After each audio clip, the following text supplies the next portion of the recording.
Boa tarde, todas e todos.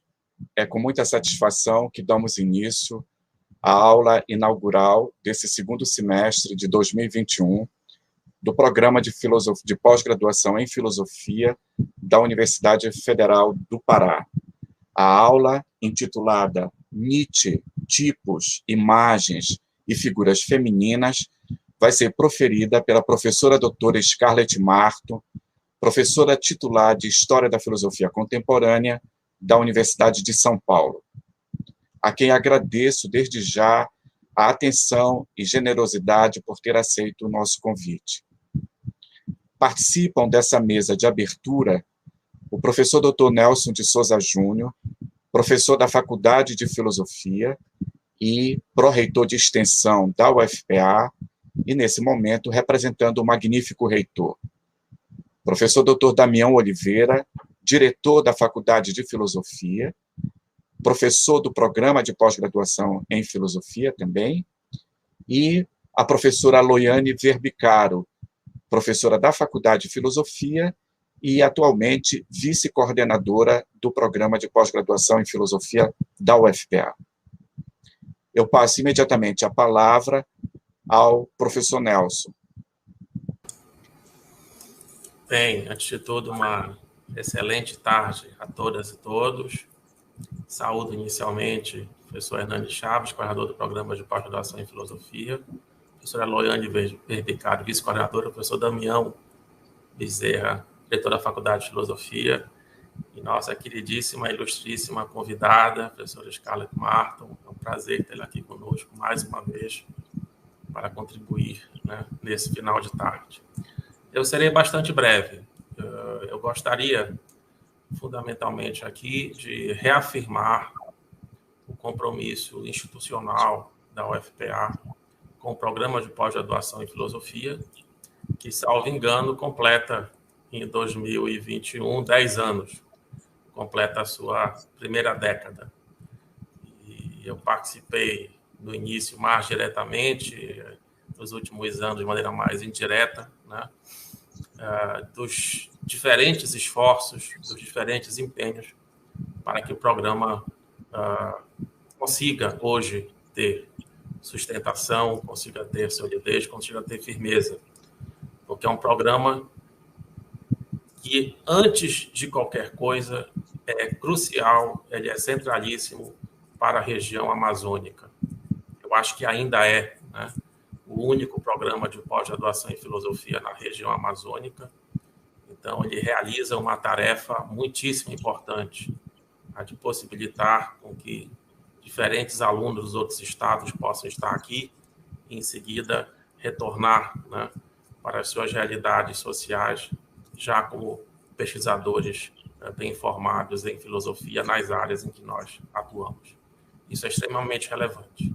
E, para além disso, é o programa de filosofia que realiza, sim, mediações epistêmicas, acadêmicas, extremamente sensíveis e cruciais também aqui na universidade, não apenas no âmbito do nosso instituto, que é o FCH, mas também com as outras unidades acadêmicas.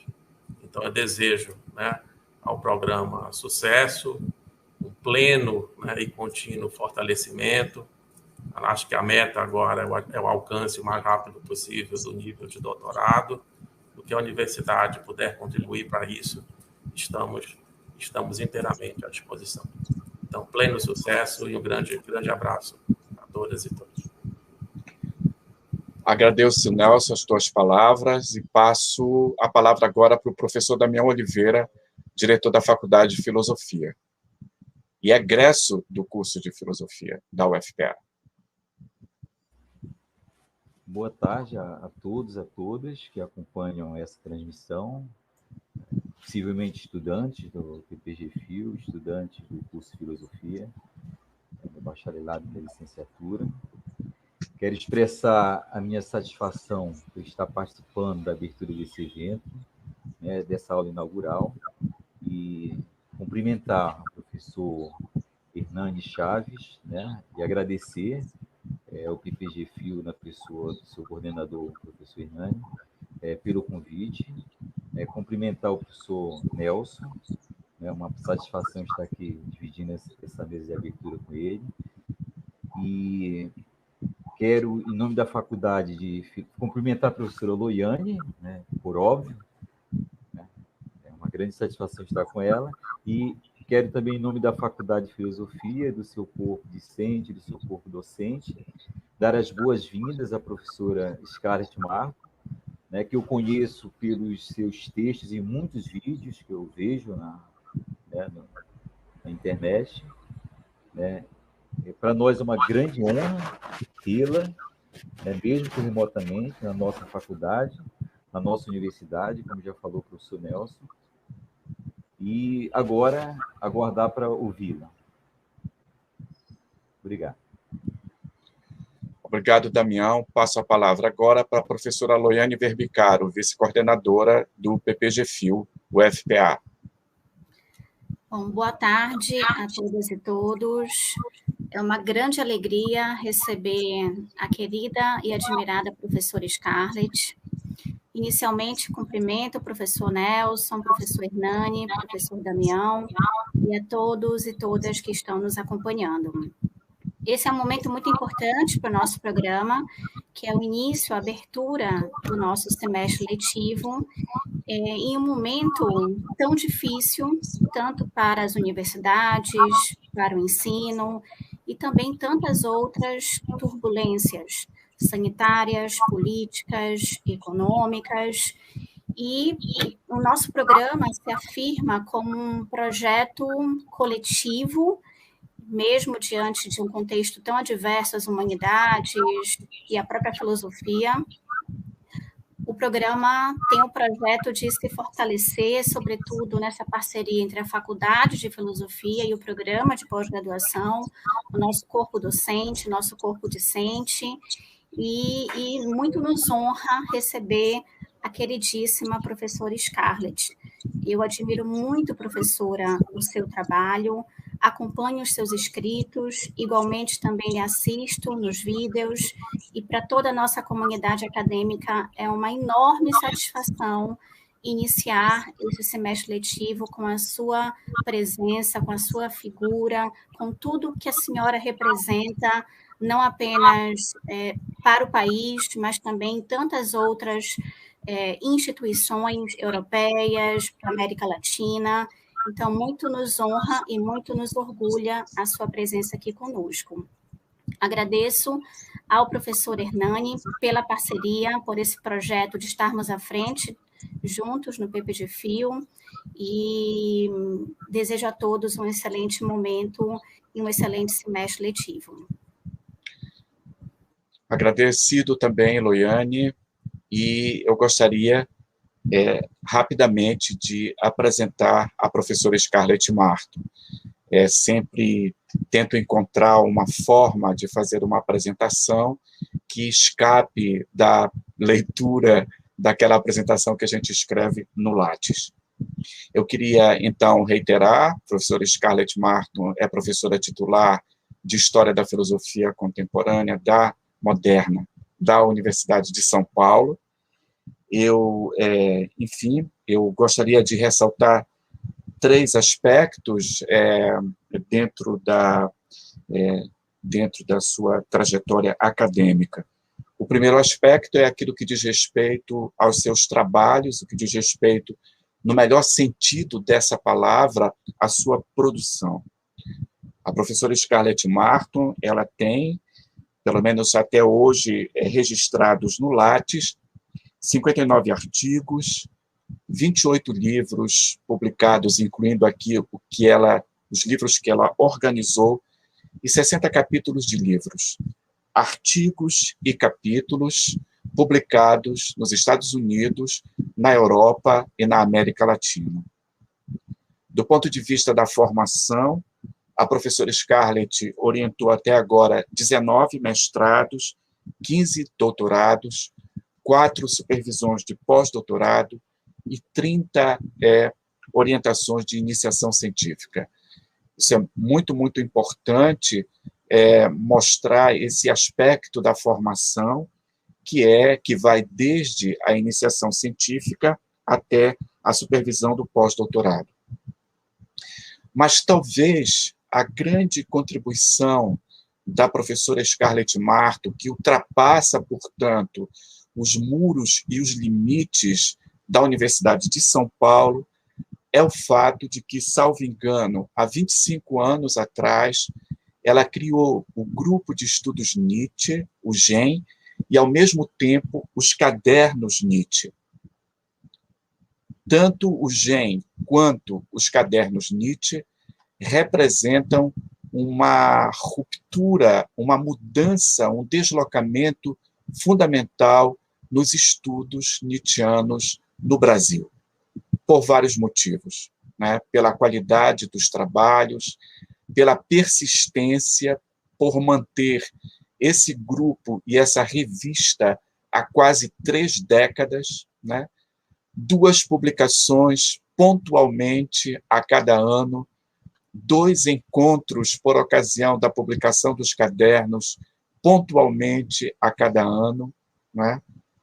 Sem contar, é claro, a repercussão internacional desse trabalho, que faz com que a professora Scarlett participe não apenas das coletâneas de artigos, não apenas dos congressos internacionais, mas também que ela faça parte, por exemplo, do comitê editorial dos Nietzsche Studien e das monografias de textos de Nietzsche, que são as 2 publicações mais importantes da Nietzsche-Forschung, da pesquisa Nietzsche internacional, né?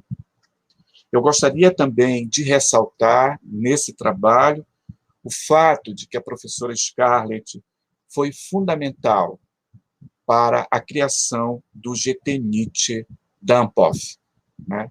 Salvo engano, cuja primeira reunião na Ampof, quando essa criação dos GTs foi colocada, é do ano de 2000. Então, há mais de 20 anos, o GT Nietzsche da Ampof existe, e ele existe porque Scarlett Marto tomou a frente para a constituição desse GT.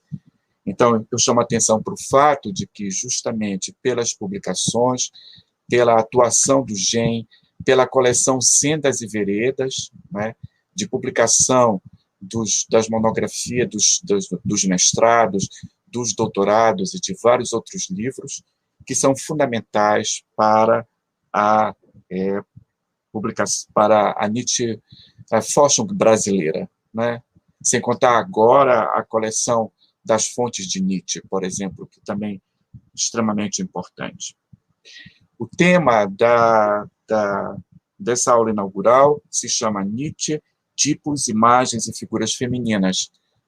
E o tema diz respeito ao mais recente livro de Scarlett Marto, que acaba de ser publicado na França. E para que nós entremos um pouco no clima desse livro, eu gostaria, então, de ler aqui rapidamente o texto da contracapa do livro, que me parece que é um bom aperitivo para a fala da professora Scarlett. O texto diz o seguinte: as reflexões de Nietzsche sobre as mulheres não têm um lugar marginal na sua obra. Elas não poderiam ser reduzidas a preferências pessoais e, menos ainda, a desvios pontuais. Muito pelo contrário, elas se inscrevem no seu empreendimento filosófico e estão em estreita relação com os temas centrais do seu pensamento.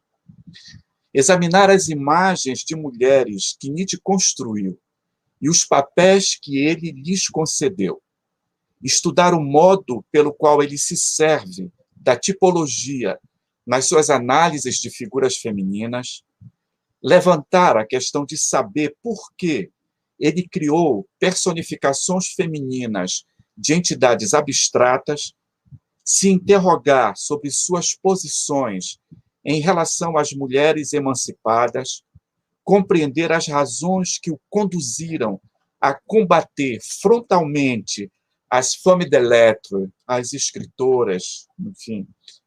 Eis aí o fio condutor desta pesquisa. A partir de uma leitura imanente dos textos de Nietzsche, Scarlett Marton destaca as ambivalências múltiplas e variadas que caracterizam suas tomadas de posição em relação às mulheres. Elas concernem ao comportamento das mulheres casadas diante dos espíritos livres, a atitude das mulheres amadas diante dos seus amantes, os traços das mulheres bem-amadas de Zaratustra comparados àqueles das mulheres simplesmente humanas.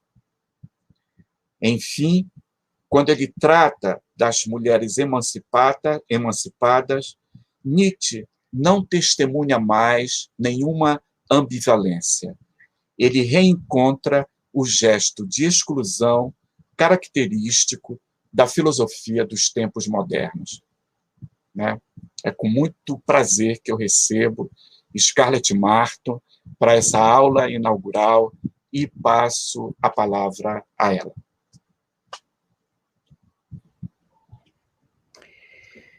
Boa tarde a todas, boa tarde a todos.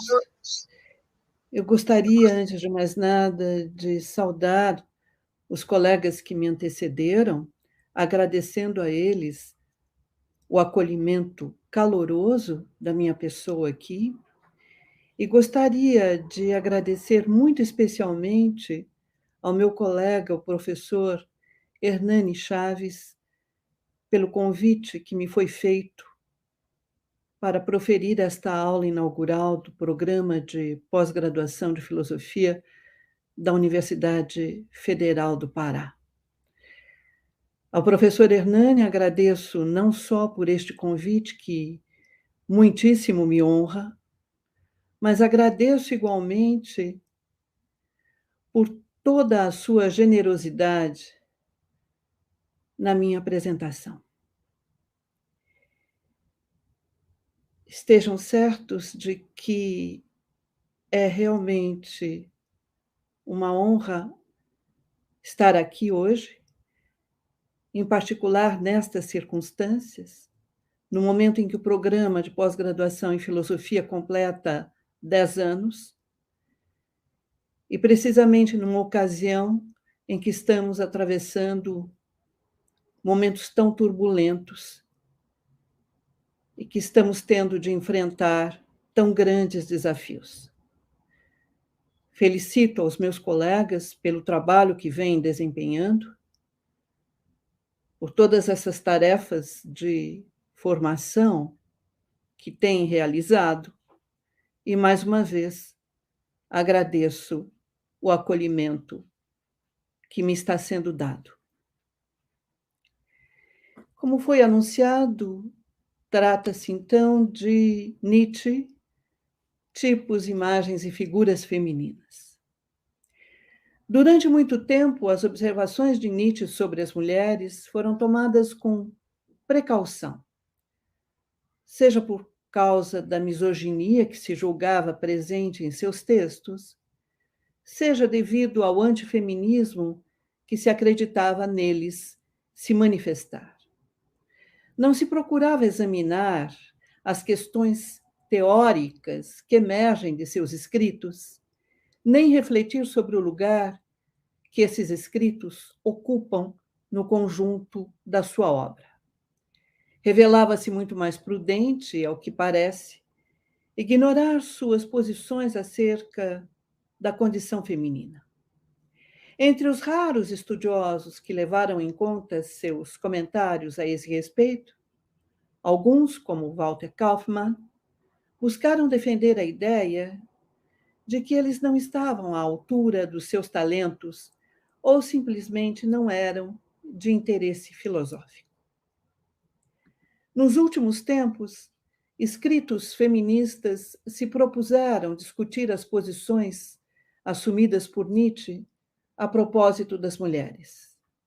Eles se situam, sobretudo, no contexto dos estudos publicados em língua inglesa. Investigar as eventuais contribuições da filosofia nietzschiana para a teoria feminista e discutir como interpretar as observações do filósofo sobre o feminino, estas têm sido as vias adotadas. Se há muitos trabalhos sobre os escritos de Nietzsche a propósito das mulheres, a meu ver, faltam investigações acerca da estrutura filosófica que está na base desses escritos. É bem verdade que não é fácil a tarefa de examinar os textos de Nietzsche sobre as mulheres. Eles constituem uma pletora de observações que vai de clichês a complexas e refinadas análises da condição humana. Esta pletora de observações que vai de digressões esparsas a reflexões que provêm de cerrada argumentação. Excetuando-se os seus primeiros escritos, suas observações sobre as mulheres estão presentes praticamente em toda a obra. Aparecem, por exemplo, em numerosas passagens de Humano Demasiado Humano, numa sequência de parágrafos do segundo livro da Gaia Ciência, em diversos discursos de Assim Falava Zaratustra, num grupo de aforismos de Para Além de Bem e Mal, num certo número de parágrafos do Crepúsculo dos Ídolos.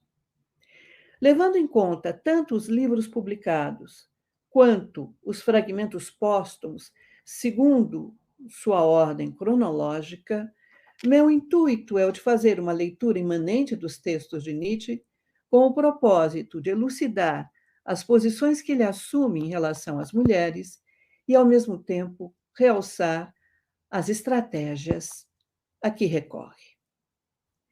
Defendo a tese de que as considerações de Nietzsche sobre as mulheres não ocupam um lugar marginal em sua obra. Bem ao contrário, elas se inscrevem em seu empreendimento filosófico, tanto é assim que se acham relacionadas com temas centrais do seu pensamento, como o perspectivismo e o experimentalismo, a crítica da metafísica e a luta contra o dogmatismo, a psicologia e a tipologia, os espíritos livres e os filósofos do futuro, a vontade de verdade e a ideia de interpretação, o conceito de vontade de potência e a noção de força, o eterno retorno do mesmo e o amor fati, as ideias modernas e a decadência. Ao tratar das mulheres, Nietzsche subverte a tradição filosófica que até então raramente encarou as diferenças sexuais como objeto de estudo. Ao distinguir o masculino e o feminino, ele desenvolve uma reflexão sobre as relações humanas que se poderia chamar de sexuada. A primeira pergunta que se impõe consiste, pois, em investigar de que modo concebe as diferenças sexuais.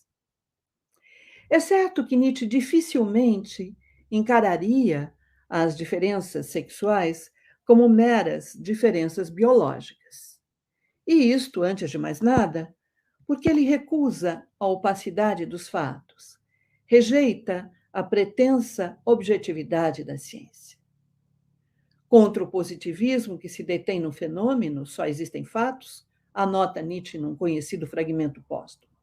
Eu diria, não, justamente não há fatos, apenas interpretações. Fim da citação. Renunciando a interpretar, os positivistas insistem na necessidade de o ser humano ter seus fatos. Com isso, não percebem que a visão que propõem não passa de mais uma interpretação. Na perspectiva nietzschiana, não há, pois, fato biológico que já não se apresente como uma interpretação de um suposto fato biológico. Daí decorre que não se pode entender as diferenças sexuais simplesmente como dados da natureza. É preciso inscrevê-las num quadro histórico. Ignorar a determinação cultural das diferenças sexuais implica, no limite, em acreditar na natureza humana e, com isso, comprometer-se com o pensar metafísico. Mas também é certo que Nietzsche não conceberia o masculino e o feminino como meras construções culturais. se ele se limitasse a negar as diferenças biológicas em proveito das construções culturais, abraçaria uma interpretação do ser humano tão parcial e débil quanto aquela que critica. A lógica dualista, que opera a partir de polos antagônicos, acaba por voltar-se contra si mesma na medida em que barra o caminho a novas perspectivas. Constrangendo a um único e mesmo procedimento, ela se mostra, em certa medida, autodestrutiva. Razões bastantes para não se proceder a uma inversão, desprezando o polo antes valorizado para privilegiar o polo depreciado. Para combater a distinção entre diferenças biológicas e construções culturais, é preciso reverter e ultrapassar o dualismo milenar entre corpo e alma. A reversão leva a conceber o corpo não mais como o que se opõe à alma, mas como o que, de algum modo, a integra, de sorte que não se tem mais dois, e sim apenas um. Importa notar, porém, que esse um é múltiplo. No entender de Nietzsche, o corpo não é um aglomerado de órgãos, tecidos e células cuja natureza se mostra nas estruturas anatômicas. Tampouco é a sede de sentimentos e pensamentos que emergem e interagem, concebidos segundo o modelo da consciência. E menos ainda é a mera combinação dos dois registros. Ao contrário, o corpo consiste em impulsos que interagem, fazendo surgir diversas configurações e assumindo várias formas de coordenação e conflito, organização e desintegração. Numa palavra, o corpo é um complexo de impulsos em permanente combate. Nesse contexto, não me parece temerário afirmar que, enquanto elaborações culturais, as diversas concepções historicamente situadas do feminino e do masculino são ditadas pela condição fisiopsicológica de indivíduos que pertencem a um certo grupo social num determinado momento. Mas, uma vez que os valores estabelecidos por sua condição fisiopsicológica acabam por transformá-la, esses valores são incorporados de uma maneira ou de outra a essa sua condição fisiopsicológica. Desse modo, em suas diversas expressões, o masculino e o feminino convertem-se numa segunda natureza que também está em constante mutação. Mas seria preciso ainda ressaltar a estreita relação que Nietzsche estabelece entre a fisiopsicologia e a tipologia. Em seus textos, ele se lança num constante trabalho de questionamento do essencialismo, não se furtando a criticar os princípios de unidade, identidade e permanência. Em vez de encarar o ser humano como uma totalidade independente, completa, permanente e unitária, Nietzsche o concebe como uma configuração pulsional que se apresenta sob diversas formas. A noção de tipo vem designar cada uma dessas formas, caracterizadas por traços distintivos recorrentes. A determinação de diferentes condições fisiopsicológicas leva a estabelecer diferentes tipos, que, embora não sejam imutáveis, têm certa duração no tempo. É nesse quadro teórico que se situam as reflexões de Nietzsche sobre as mulheres. Considerando o masculino e o feminino como uma segunda natureza em constante mudança, ele põe em cena várias configurações do feminino. Ao tratar das mulheres, ele se exprime, por exemplo, sobre as emancipadas, as mães, as solteironas. Esses tipos poderiam muito bem ser encarnados por mulheres que Nietzsche teve a ocasião de encontrar no decorrer da vida. Francisca, Elizabeth, e, entre outras, Malvida von Meisenburg. Contudo, defendo a ideia de que lançar mão de dados biográficos do autor é de pouca valia para elucidar suas posições filosóficas. Assinalar a presença de diversas mulheres com que ele se relacionou de nada serve para iluminar os tipos femininos que concebe. Bem sabemos que Nietzsche foi um autor pródigo em escritos a respeito da própria vida, mas é com prudência que se deve encarar a relação entre vida e obra, no caso do pensamento nietzschiano. A meu ver, não é pondo de lado a sua existência que Nietzsche elabora a sua obra. Esta, a obra, é parte integrante da sua vida. Foi preciso essa vida para que existisse essa obra. Mas essa vida não se reduz a uma configuração psicológica individual ou a um mundo interior específico. Mas deixemos o Sr. Nietzsche. Que importa o Sr. Nietzsche? Que importa que ele está outra vez com saúde? Lemos no prefácio à segunda edição da Gaia Ciência. Singulares, as vivências do autor do livro não são individuais. É uma forma de vida dada, uma condição fisiopsicológica determinada que nesses textos se exprime. Não hesito, pois, em afirmar que recorrer aos dados biográficos de Nietzsche para tentar elucidar a sua obra, em vez de trazer soluções, nada mais faz do que engendrar novos problemas. Por certo, ele foi ambivalente com mulheres com quem se ligou no decorrer da vida, como na sua relação com Lu Salomé, Cosima Wagner e, em particular, com sua irmã e sua mãe. Também é verdade que ambivalências mais importantes se mostram quando se compara a maneira com que ele trata as mulheres emancipadas em seus textos e o seu comportamento em relação àquelas com quem se relacionou. Mas as ambivalências que me interessam aqui são as que se encontram nos próprios textos de Nietzsche.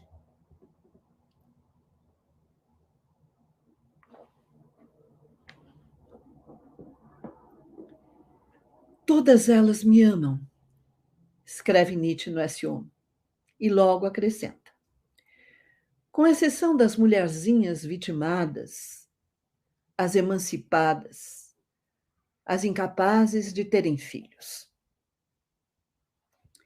Entendendo que as mulheres que buscam a própria independência são vítimas por não poderem procriar, Nietzsche revela nessa passagem o seu conservadorismo. Na verdade, são vários os momentos de sua obra em que ele deixa claro o lugar que as mulheres deveriam ocupar na ordem social e os papéis que teriam de desempenhar. O lar seria o seu domínio de atividades. Acompanhar o marido e cuidar dos filhos, as suas tarefas. Enquanto as mulheres são feitas para servir, dependendo daqueles a quem servem, os homens julgam fundamental manter a autonomia. Eles revelam, assim, uma condição superior que lhes permite se dedicarem a grandes tarefas. Por isso mesmo, é com precaução que devem considerar o matrimônio. Na medida em que se trata de um contrato que lhes impõe obrigações, só poderiam aceitá-lo se contribuísse para o próprio desenvolvimento intelectual. Em Humano Demasiado Humano, Nietzsche esclarece as condições que lhe parecem necessárias para que um casamento seja bem-sucedido. Em primeiro lugar, ele teria de se fazer sempre por conveniência, jamais por amor, mesmo porque são as mulheres que idealizam esse sentimento. Depois, seria mais conveniente que os cônjuges não morassem juntos, pois o excesso de intimidade poderia prejudicar a união matrimonial.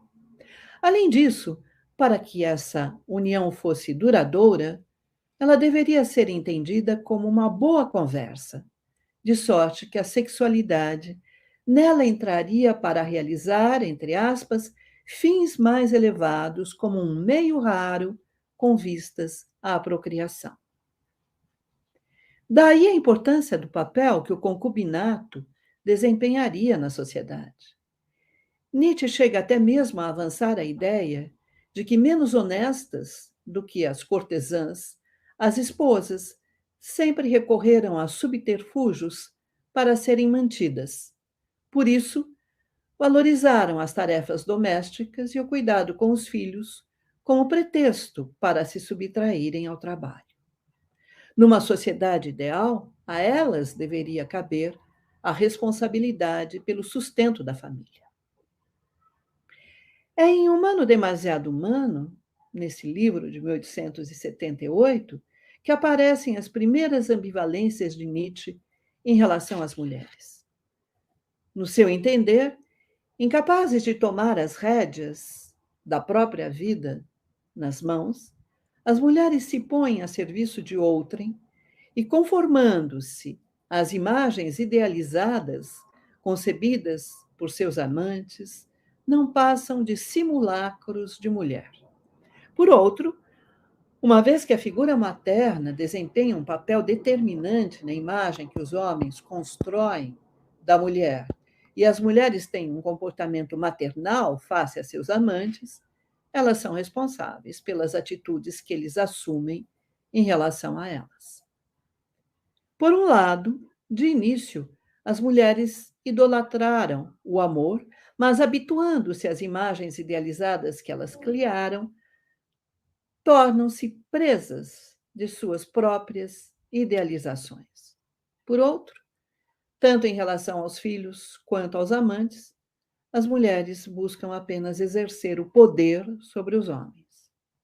Por um lado, no quadro de um casamento bem-sucedido, comparável ao amigo, a mulher proporciona a seu cônjuge momentos de intenso prazer intelectual.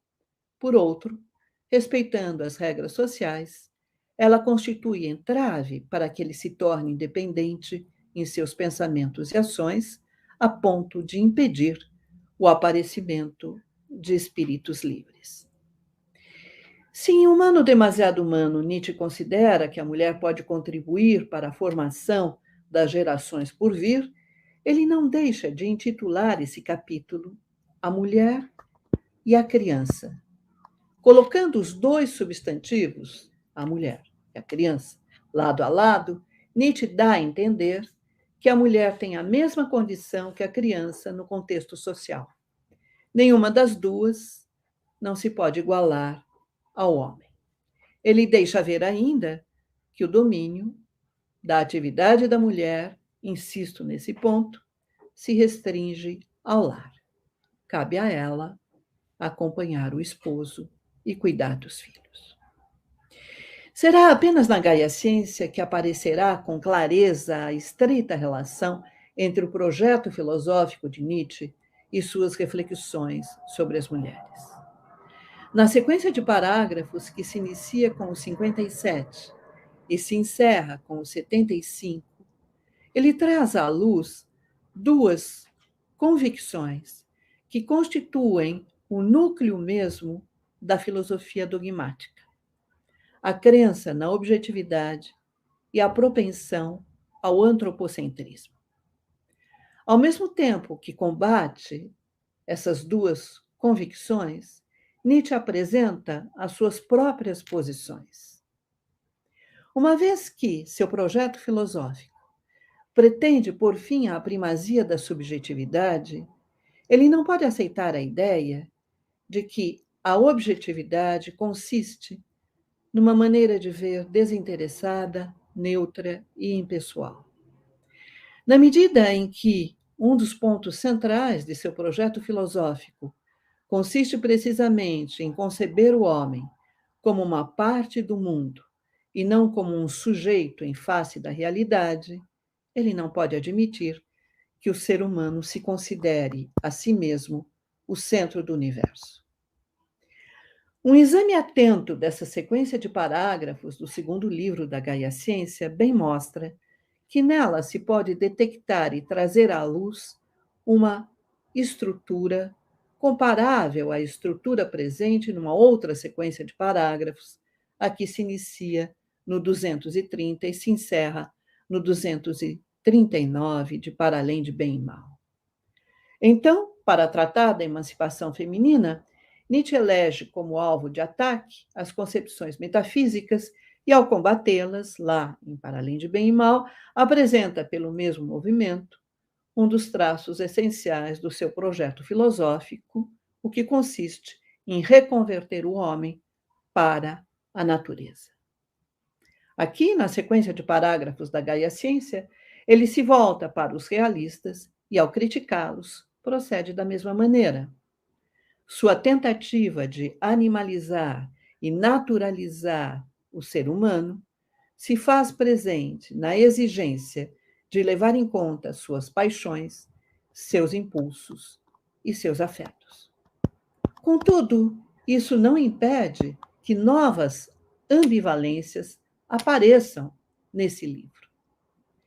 No prefácio à Gaia Ciência, buscando uma vez mais distinguir-se dos filósofos dogmáticos, Nietzsche identifica a verdade à mulher. A seu ver, a verdade é que a mulher bem sabe que a verdade perseguida pelos filósofos dogmáticos não existe, pois ela mesma não é a verdade que eles acreditam existir. Em outras palavras, a verdade que a mulher percebe como uma afronta à verdade doutrinária que os filósofos dogmáticos perseguem. Com suas vestes e adornos, cheia de pudor, ela se põe fora do seu alcance. Com grande modéstia, opera num outro registro. Identificando a verdade à mulher, para combater a concepção de verdade adotada pelos filósofos dogmáticos, Nietzsche exalta, ao mesmo tempo, a mulher que não consente em entregar-se a eles. A essa nova concepção de verdade, ele dá o nome de Balbo. Balbo é essa personagem da mitologia grega. Seria preciso lembrar que o prefácio da segunda edição da Gaia Ciência, em que Nietzsche justamente identifica a verdade à mulher, foi redigido em 1886. Nesse momento do seu percurso intelectual, o filósofo entende que a sua tarefa maior consiste em levar a bom termo o seu projeto de transvaloração de todos os valores. Transvalorar os valores é, antes de mais nada, suprimir o solo a partir do qual eles até então foram engendrados. É também inverter os valores, apreciando tudo o que até então foi temido pela humanidade e depreciando tudo o que até então foi por ela venerado. Transvalorar é ainda criar valores que estejam em consonância com o corpo, com a vida, com a terra. Se se levar em conta o segundo aspecto do projeto de transvaloração de todos os valores, ou seja, inverter os valores, apreciando tudo o que até então foi temido e depreciando tudo o que até então foi venerado, se se levar em conta esse aspecto do projeto da transvaloração de todos os valores, é possível compreender que a nova concepção de verdade que Nietzsche tem em vista remete ao desvelamento ao ser humano de tudo que fora proibido até o presente. Um desvelamento também figurado pelo gesto indecente de Balbo quando ela levanta a túnica e mostra o sexo. Se se levar em consideração o terceiro aspecto do projeto nietzschiano, ou seja, a criação de valores em consonância com o corpo, a vida e a terra, também se pode compreender que essa nova concepção de verdade remete à criação dos valores que tomam o ser humano por uma configuração fisiopsicológica. Isso porque, como uma figura da fertilidade, O gesto de Balbo pode ser interpretado como uma incitação ao ato sexual. Ela chama atenção precisamente para a importância do corpo, da vida e da terra. Assim, Balbo designa uma imagem da mulher que está inteiramente em consonância com a própria filosofia nietzschiana. Uma imagem positiva da mulher. Mas é bem verdade, de uma mulher que jamais existiu. Se Nietzsche não hesita em criticar as mulheres humanas demasiado humanas, ele insiste em expressar sua estima por aquelas que só existem na imaginação.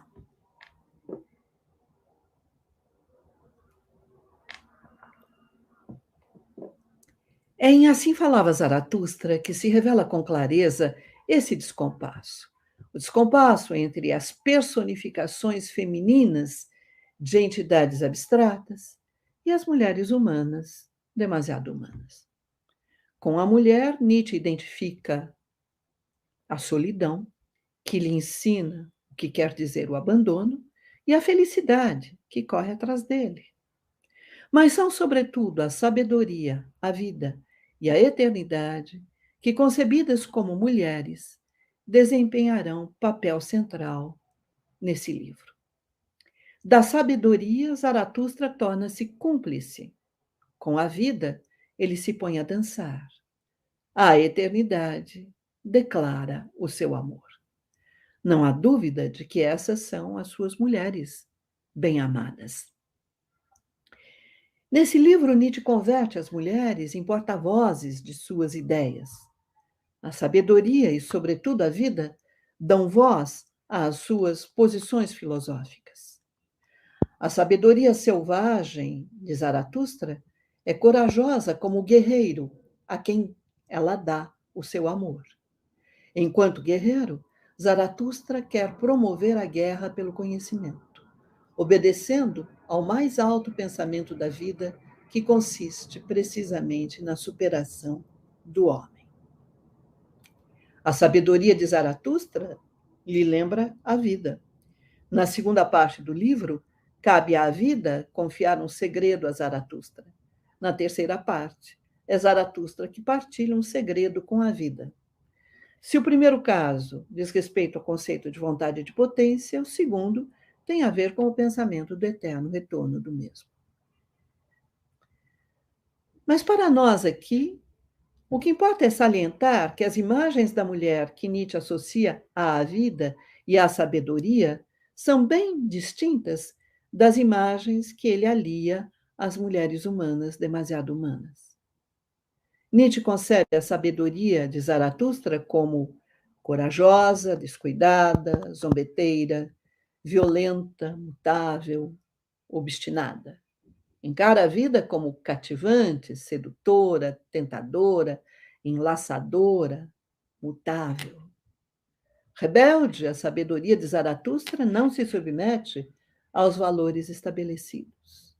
Feiticeira, a vida esconde ouro em seu seio.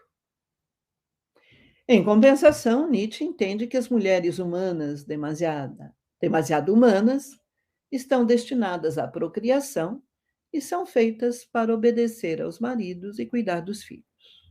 Portanto, quando se compara a maneira pela qual Zaratustra concebe as mulheres humanas demasiado humanas e as que são as suas bem-amadas,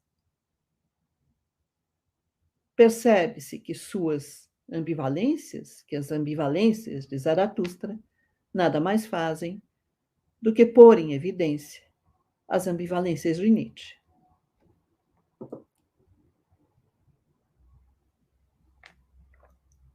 Em Para Além de Bem e Mal, tendo em mira dois adversários ao mesmo tempo, Nietzsche combate, por um lado, a filosofia dogmática, questionando os expedientes comprometidos com o pensar metafísico a que ela recorre, e ataca, por outro, o movimento de emancipação feminina, denunciando um modo de proceder que leva as mulheres a se identificarem com os filósofos dogmáticos. Afirma, então, que a mulher fala sobre a mulher em si, ou seja, A mulher enquanto gênero teoriza sobre a mulher enquanto conceito. Ao buscar a própria independência, as mulheres se põem enquanto gênero que, como todo e qualquer gênero, flerta com a universalidade e lançam mão de um conceito que, como todo e qualquer conceito, julga, pretende apreender, captar essências. Numa palavra, elas recorrem a expedientes comprometidos com a filosofia dogmática. É reveladora a maneira pela qual Nietzsche discorre sobre as peculiaridades e características femininas em Para Além de Bem e Mal. Atribuindo às mulheres, entre aspas, astuciosa agilidade ferina, ele dá a entender que ágeis, elas muito rápido fazem operar a astúcia que, igual à de uma fera, corre o risco de mostrar-se perversa e cruel. Entendendo que elas têm, entre aspas, ineducabilidade, selvageria interior, ele deixa entrever que egoístas, as mulheres são incapazes de uma relação interpares e selvagens. Selvagens sequer podem ser adestradas nesse sentido. Imputando às mulheres, cito, caráter inapreensível, vasto, errante, no que se refere a seus desejos e virtudes, ele leva a crer que, imprevisíveis, as mulheres não são dignas de confiança e volúveis não se deixam capturar. Em vez de apreciarem uma existência calma e harmoniosa, elas não hesitam em se deixar levar por sentimentos hostis aos homens. Desconsiderando o princípio de equidade, empenham-se em encontrar os pontos fracos dos homens para atacá-los. Enquanto os homens conseguem conter a expressão dos próprios sentimentos, as mulheres não se limitam a exprimir esses sentimentos, mas deles se servem para apunhalar sem dó os seus adversários. Em suma, a mulher é como um pássaro raro que deve ser tratado, cito, como algo que se prende para que não fuja voando. Ela é como um animal doméstico bem delicado, curiosamente selvagem e frequentemente agradável. Fim da citação. Contudo, é preciso que os homens não se esqueçam de que esse belo animal tem sempre, na expressão de Nietzsche, uma garra de tigre por baixo da luva. Em Para Além de Bem e Mal, nosso filósofo procura mostrar o despropósito das iniciativas das mulheres que se dispõem a esclarecer quem são e o que lhes cabe.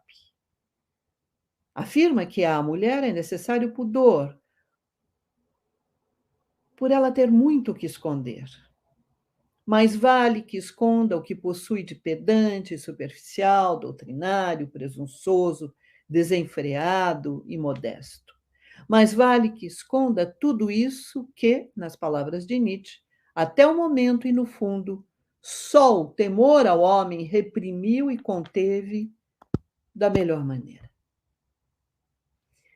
Em vez de tomar a palavra, discursar e argumentar em favor da própria independência, a mulher deveria servir-se dos traços que lhe são tão peculiares.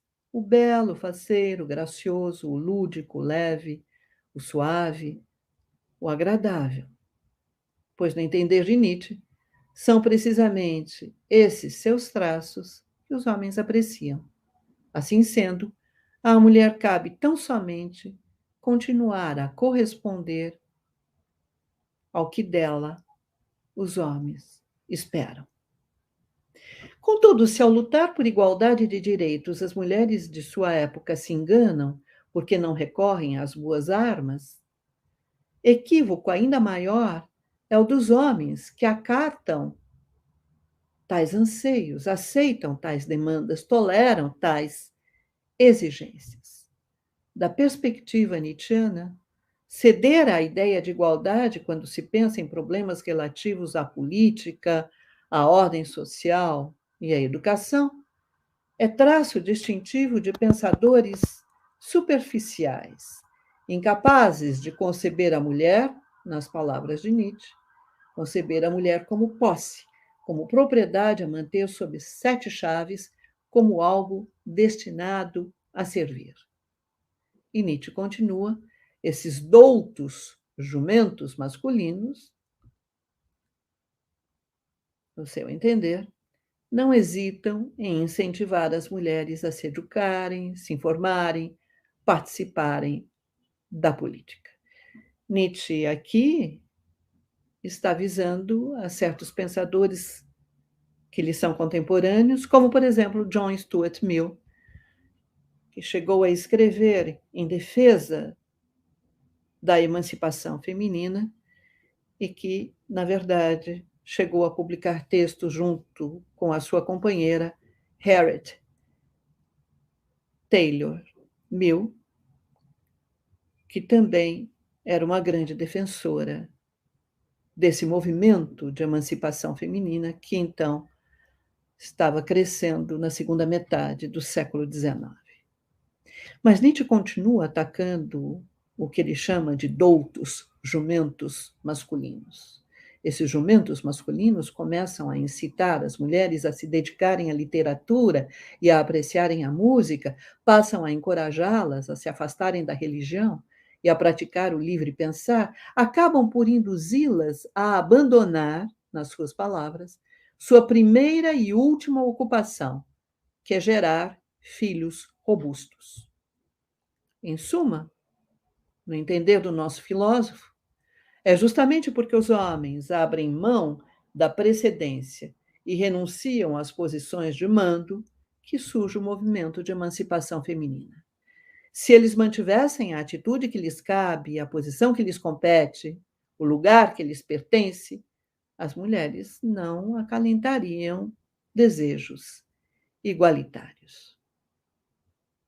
Na ótica nietzschiana, ao lutar pela igualdade dos direitos, o movimento de emancipação feminina nada mais é do que uma manifestação da decadência característica da modernidade. Nietzsche entende a igualdade como a imposição do que é uniforme, do que é gregário.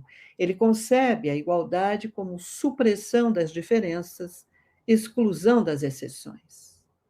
Acreditando que, graças a Rousseau e à Revolução Francesa, a ideia de igualdade se tornou sinônimo de nivelamento gregário, ele converte essa ideia num dos seus alvos privilegiados, fazendo de seus ataques o cerne argumentativo da sua crítica à modernidade. Pensador crítico da uniformização, Nietzsche não é, de modo algum, ambivalente quando se trata da emancipação das mulheres.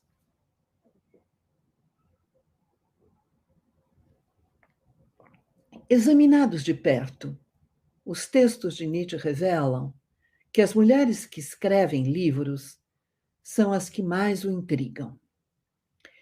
Que uma mulher trate de questões que dizem respeito ao seu papel de mãe e esposa, isso pode ser aceito. Que ela se empenhe ocasionalmente, sob o impacto de uma emoção, a fazer literatura, isso pode ser admitido. Que ela use a pena como um ornamento, isso pode ser tolerado. É o caso de 2 escritoras francesas, Madame de Lambert e Madame de Rémusat. Entre os textos de Madame de Rémusat encontram-se memórias, cartas e um livro intitulado Ensaios sobre a Educação das Mulheres. E entre os de Madame de Lambert acham-se livros relativos a problemas de educação. Contudo, essa maneira de pensar contrapõe-se à atitude que Nietzsche assume em relação a outras autoras. 3 outras escritoras francesas: Madame Roland, Madame de Staël e Jorge Sand. Ele as critica porque elas intervêm em domínios de ação anteriormente reservados apenas aos homens. Nietzsche afirma, cito, que entre os homens, as 3 citadas são 3 mulheres cômicas, nada mais, porque ousam expressar-se publicamente sobre todos os domínios da vida, dos problemas relativos à literatura até as questões políticas e sociais. Insistindo na ideia de que as mulheres não deveriam expressar-se em público sobre ciências, e menos ainda, muito menos, sobre filosofia ou política, Nietzsche adere à prática da exclusão, tão característica da filosofia dos tempos modernos. Pela atenção, meu muitíssimo obrigada.